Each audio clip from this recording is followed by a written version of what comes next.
পটুয়াখালীর গলাচিপা উপজেলায় বিএনপি ও গণ অধিকার পরিষদের নেতাকর্মীদের মধ্যে উত্তেজনার সৃষ্টি হয়েছে। এই পরিস্থিতিতে আইন শৃঙ্খলা রক্ষায় উপজেলায় জারি করা হয়েছে ফৌজদারি কার্যবিধির ১৪৪ ধারা। উপজেলার বকুলবাড়িয়া ইউনিয়নের পাতাবনিয়া বটতলা বাজার এলাকায় বৃহস্পতিবার রাতে গণ অধিকার পরিষদের সভাপতি নুরুল হক নূরকে কয়েক ঘণ্টা অবরুদ্ধ করে রাখার ঘটনা থেকে এই উত্তেজনার সূত্রপাত।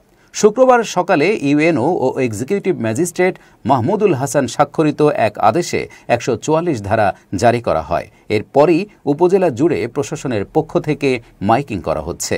প্রজ্ঞাপনে বলা হয়, গলাচিপা উপজেলাধীন চর বিশ্বাস ও বকুলবাড়িয়া ইউনিয়নের সংঘটিত সাম্প্রতিক সংঘর্ষ ও রাজনৈতিক পরিস্থিতির প্রেক্ষিতে বাংলাদেশ জাতীয়তাবাদী দল বিএনপি ও গণ অধিকার পরিষদের মধ্যে চরম উত্তেজনা বিরাজ করছে। উভয় পক্ষের যুগপৎ কর্মসূচির ঘোষণার প্রেক্ষিতে আইন শৃঙ্খলার মারাত্মক অবনতিসহ রক্তক্ষয়ী সংঘর্ষের সমূহ সম্ভাবনা রয়েছে। ঘোষণায় আরও বলা হয়, জনগণের জানমাল এবং সরকারি সম্পত্তি রক্ষার্থে গলাচিপা পৌরসভা ও এর আশপাশের এলাকায় ১৩ জুন সকাল ৮টা থেকে ১৪৪ ধারা জারি করা হলো।